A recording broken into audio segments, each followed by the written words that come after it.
Bueno, este documental en realidad tiene no solamente los 6 años que ha demorado producirlo, sino la idea viene de mucho más atrás, ¿no? En realidad,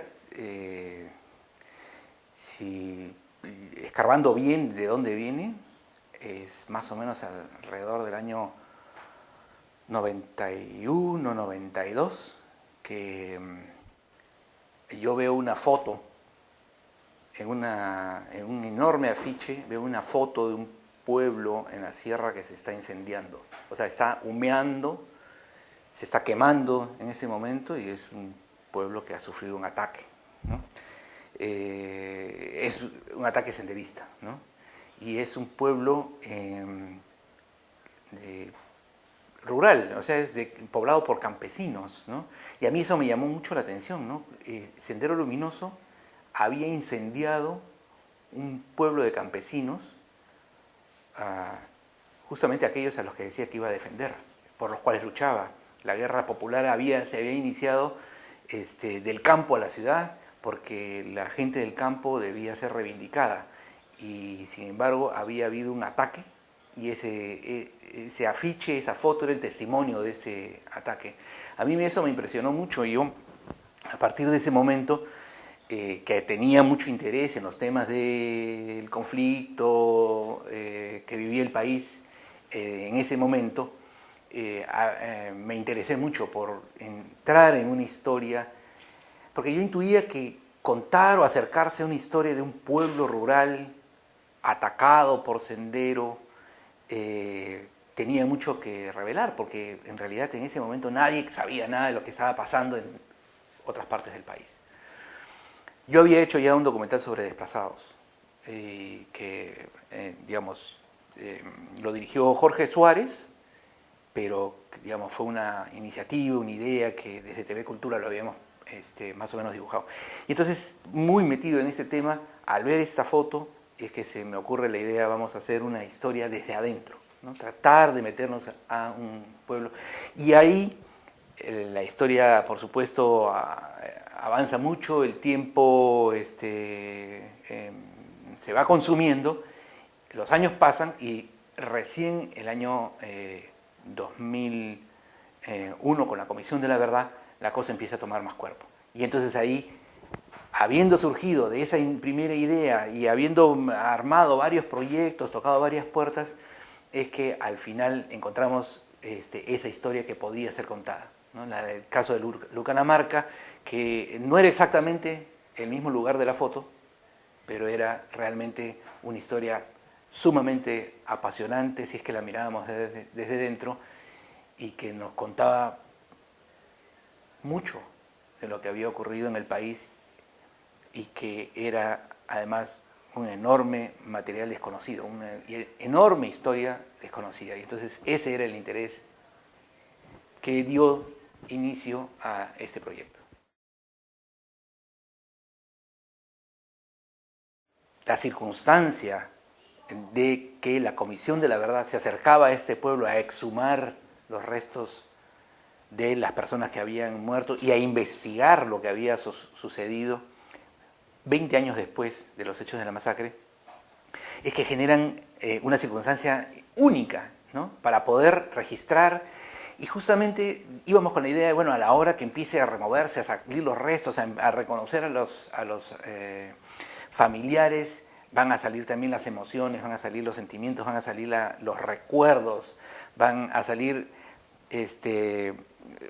digamos, de manera espontánea, pero casi obligada por las circunstancias, una serie de situaciones que van a hacer revivir los hechos del pasado. Entonces ese era un buen momento para iniciar el trabajo del documental e iniciar la historia, pero después no sabíamos qué venía. Nosotros fuimos a hacer un enorme registro, hemos grabado muchísimas horas, hemos hecho muchas entrevistas en un periodo muy corto, porque en realidad las exhumaciones se hicieron en un plazo, creo que tenían 10 días o 15 días de plazo y las acortaron a 10 días, una cosa así. Estuvimos en varios sitios y entrevistamos a mucha gente, y entre ese momento, que fue mediados del mes de diciembre e inicios del mes de enero, ocurre casi todo lo que después está contado en el documental. Pero nosotros pensábamos, bueno, más allá de haber grabado este proceso de exhumación, nosotros tenemos que ir a que la gente nos cuente sus historias, qué es lo que había pasado, qué es lo que había... Porque queríamos indagar mucho más allá de lo que la comisión había hecho. O sea, no nos interesaba un dato forense, nos interesaban las vivencias, lo que la gente pensaba. Además, porque la propia Comisión de la Verdad había indagado en esta historia y había encontrado contradicciones campesinas, es decir, que antes de la Comisión de la Verdad, antes de la aparición de Sendero, mejor dicho, habían ciertas contradicciones. Y bueno, y como es lógico, cuando uno conoce una sociedad, un pueblo, solamente a través de una foto, una postal, un video turístico, se hace una imagen muy estereotipada, muy alejada, con muy pocos matices de lo que ocurre de la vida de la gente, ¿no? Pero si te vas acercando te vas dando cuenta de muchos más elementos ricos en relación a cómo vive esa gente, cómo vivía, qué pensaba, qué sentía en determinados momentos, y eso era lo que íbamos a buscar. Ese era el principal material. Entonces, una vez pasado el proceso de exhumaciones, nosotros fuimos a la búsqueda de esto otro, ¿no? A ver qué otras nuevas cosas se podían encontrar, quiénes aparecían como personajes que pudieran contar realmente una historia que fuera más allá.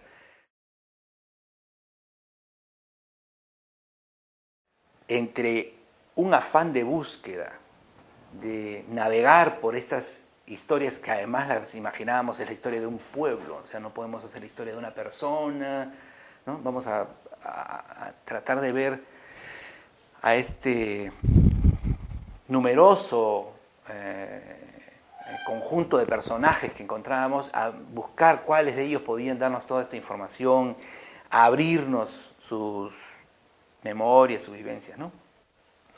Pero en esta búsqueda, digo, también nos tropezamos con todos los procesos de falta de recursos, digamos, dificultades propias de los procesos de producción de un documental largo. Si uno no tiene fondos, no tiene recursos, es muy difícil poder reconstruir todo eso, ¿no?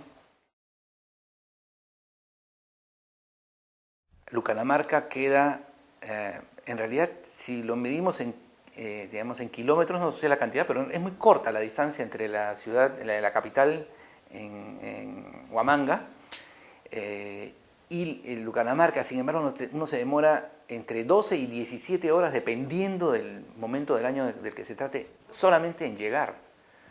Y es un viaje agotador, muy largo, y cuando llega se desconecta del resto del mundo. Pero sucede que además la historia va avanzando, y entonces suceden otras cosas que se empiezan a incorporar, otros temas que aparecen y que empiezan a incorporarse dentro del documental. Y entonces a cada tanto veíamos, bueno, esto también es interesante, vamos a investigar cómo va esta línea de trabajo. Y entonces empiezan a aparecer nuevas líneas, porque lo que sí teníamos muy claro es que queríamos lograr un documental que tenga varios niveles, varias tramas que pudieran mostrarse, y además guiados por esa idea de que habían puntos de vista encontrados dentro de la población. Entonces había que buscar pues esos elementos interesantes que nos dieran una visión más compleja de una sociedad compleja como la lucanamarquina, como toda la zona andina rural, que además vivió en ese momento el azote, ¿no? No solamente de las fuerzas de Sendero Luminoso, también de las Fuerzas Armadas, ¿no? De las organizaciones de autodefensa. Entonces, todo ese mundo complejo se expresaba ahí. Y entonces, por otro lado, también había que ver cómo esto reflejaba o no reflejaba lo que había ocurrido en el país. Entonces, habían varios niveles que nosotros queríamos incorporar al documental. En la historia de Lucanamarca, Abimael Guzmán es el gran personaje ausente, ¿no? En la entrevista del siglo, él asume personalmente la defensa del acto, de la acción de Sendero Luminoso, la justifica, la explica y entra en todos los detalles que son de dominio público, porque la entrevista del siglo es una entrevista publicada por Sendero Luminoso en el diario de Marca. Y entonces uno cuando lee esa entrevista se da cuenta que en la cabeza de Guzmán ese acto es un acto ejemplar. Con ese acto, con la masacre, la matanza de estas 69 personas, Guzmán lo que pretende es dar una lección. Él mismo dice, queríamos que sepan que somos un hueso duro de roer. Y esa actitud no ha cambiado y esa reflexión, esa manera de ver las cosas, no ha cambiado desde el momento que dio la entrevista, a los pocos meses, a los pocos años, me parece, de la masacre, hasta, creo entender, hasta el día de hoy. Y luego, cuando se produce el juicio, se inicia el juicio a Guzmán en la base naval del Callao, una idea para nosotros fue, vamos a ir al juicio, ¿no? Y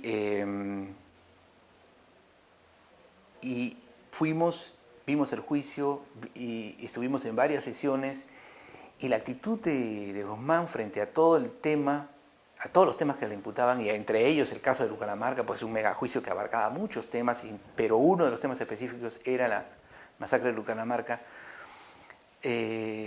Guzmán estaba por encima del juicio, ¿no? Él tomaba la actitud de aquel que espera el juicio histórico.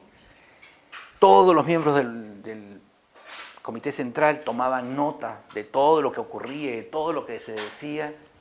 Su abogado, su defensa estaba muy activa, pero Guzmán mantenía una actitud distante e indiferente. Él nunca miró al juez. El juez se encontraba en esa dirección y Guzmán miraba por encima de las cabezas hacia un lugar en el infinito, ¿no? Y esa actitud de desdén, de desprecio por lo que estaba ocurriendo frente a él, es una actitud reflexionada. Esta persona ha pensado exactamente lo que estaba haciendo, y cuando los testigos de Lucanamarca, cuando los que fueron a declarar, los sobrevivientes de Lucanamarca fueron a declarar, y en fin, estaban cara a cara, la actitud de Guzmán ha sido exactamente la misma, ¿no? Entonces, este personaje es realmente clave en la historia de Lucanamarca, en la historia que estamos contando, y, en fin, en su aparición o en su no aparición, en lo que dice o en lo que no dice, deja muchos temas planteados y propuestos desde su propia perspectiva, y que el documental recoge.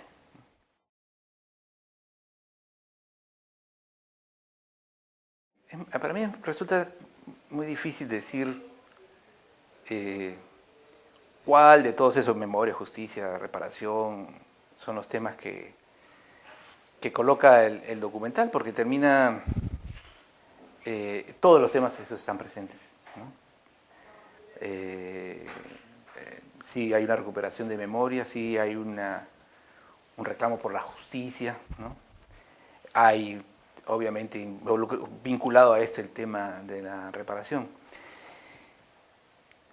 Pero yo creo que lo más complicado, para seguir en la línea de lo que fue en la Comisión de la Verdad y lo que planteaba, el otro tema más delicado, el último, que planteaba en su propio nombre, era el tema de la reconciliación. Y en realidad yo creo que ese tema, que es en realidad el tema de la convivencia, ¿no?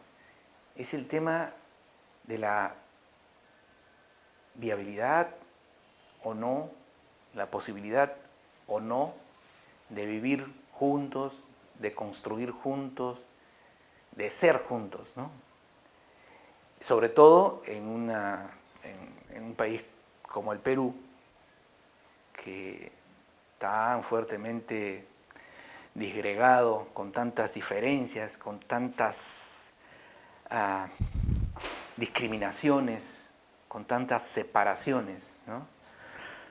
un pueblo como Lucanamarca, quechua hablante, pueblo de pastores que viven en la puna, que en la época de la matanza no, solamente el único acceso era a través de un camino de herradura, de huella, que hasta el momento no tiene una carretera que pueda llamarse tal para conectar, que tiene apenas un colegio, una posta médica atendida con dos. Tiene tantas limitaciones, está tan alejado que no forma parte de la vida nacional. Entonces yo creo que ese es el tema, ¿no? Y si el documental deja alguna pregunta, que deja muchas, en realidad me parece que plantea muchas preguntas al que quiera escuchar preguntas. Si deja alguna pregunta planteada, es esta, pues si es posible vivir juntos y reconocerse con esos personajes de Lucanamarca como parte de un mismo grupo. ¿Ellos son peruanos? ¿Somos peruanos todos? ¿Quién es el peruano acá? ¿No es cierto? Entonces, creo que esa es la pregunta básica. Y el tema, aunque no abordado de una manera directa, explícita, bueno, esos son la Comisión de la Verdad tenía que abordar ese tema, en un documental no tiene por qué abordarlo, pero creo que está ahí presente, ¿no? En realidad yo estaba en el público como parte del público y a mí me impresionó ver toda esa historia en una pantalla grande, mirar. Yo estaba con Héctor, nos sentamos en la última fila, en el último asiento, tratando de abarcar de una sola mirada reacciones, ¿no? Por curiosidad, por saber qué efecto empezaba a producir. Y lo que sí vi en la versión que se mostró ahí es que fue una versión corta de 54 minutos, es que desde que empezó la película hasta el final, la gente estaba agarrada al asiento, ¿no? Como quien hubiera empezado en un carro acelerador a gran velocidad y se habían pegado hacia atrás y estaban mirando sin pestañear. Enorme silencio, gran silencio en la sala. La banda sonora de la película no es una banda sonora espectacular, hay mucho silencio, sonidos naturales y no se escuchaba nada en la sala. Y al final de la película tuvimos una conversación y habían preguntas muy interesantes. Bueno, desde las preguntas de los grandes temores que aparecieron, ¿no? Esto no es una justificación, no permitirá que otros justifiquen. ¿Es verdad? ¿Estamos seguros que fueron los de Sendero? ¿No habrán sido militares disfrazados que se hicieron pasar por... Pero, digamos, pasadas esas preguntas iniciales, yo creo que despertó un enorme interés, ¿no? Por saber más, por conversar más del asunto, ¿no? Lamentablemente Héctor y yo no tenemos, ni hablamos holandés y el inglés no es pues un idioma que hablemos muy fluido, y entonces había ciertas dificultades, pero de todas maneras la gente se quedó. Una vez que terminó esa conversación de preguntas y respuestas, nos esperaron fuera de la sala, nos abordaban con más preguntas y entonces la reacción fue realmente muy buena. En las dos funciones en las que estuvimos, la atención fue igual. La sala estuvo llena en ambos casos. Obviamente mi interés, creo que también es el interés de Héctor, es que la película se vea y tenga la mayor difusión posible en el país, ¿no? Muchas estrategias para captar público en el país se elaboran teniendo en cuenta algunos festivales que permitan ponerla, ¿no? Llamar la atención y que más gente vaya a verla. Sí, estamos haciendo algo de eso, pero lo que queremos acá es efectivamente que la mayor cantidad de gente la vea, ¿no? Y que la película no trata de decir nada en el sentido de llevar el mensaje para un lado, para otro. Son los mismos personajes los que hablan, en el sentido que se ha construido dejando hablar a la gente, ¿no? Esperamos que hayan múltiples reacciones distintas, yo no espero una reacción uniforme, que la gente de solidaridad con la gente de Lucanamarca. Yo esperaría que la gente se haga preguntas y que el documental esté rebotando en la cabeza días después del estreno o del momento en que la gente la pueda ver. Sea en el formato, en la forma, en la oportunidad que la puedan mirar. Lo que buscamos es realmente que ese tema, que esos personajes, que esa problemática empiece a preocupar a la gente. Pero por otro lado, también me preocupa la exposición en Lucanamarca, porque es muy delicado, ¿no? Ahí es un pueblo que ha vivido en conflicto y yo la verdad es que no sé exactamente qué pueda suceder al momento de presentar la película. Hemos coordinado con nuestros amigos de Comiset para que ellos usen el documental como parte de una estrategia de trabajo y de acompañamiento en Lucanamarca con las víctimas y la gente que se ha visto involucrada, para tratar de usar el documental como un soporte para ese acompañamiento, porque de nada valdría que nosotros vayamos, mostremos el documental y nos retiramos, que esa, digamos, es nuestra misión, lo que tenemos que hacer. Pero si nos vamos y nos retiramos y dejamos las cosas así, quién sabe, no sé, cuáles serían las reacciones. Entonces, nuestros amigos de Comiset han ofrecido su colaboración, su ayuda para seguir trabajando con el material. Y creo que sí, en esa perspectiva, el tema de la memoria, el tema de la recuperación, de lo que ha pasado, del procesar, hablar y conversar, siempre es bueno, ¿no? Y ese es el ánimo en el cual nosotros vamos a presentar la película allá. Y en ese trabajo Comiset nos va a dar una mano.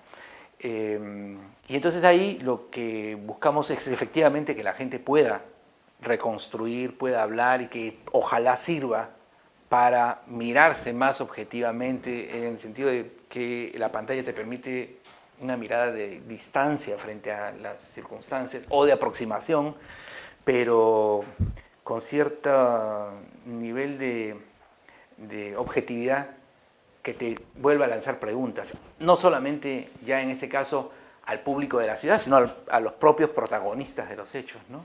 Y entonces que eso permita abrir el diálogo entre ellos nuevamente.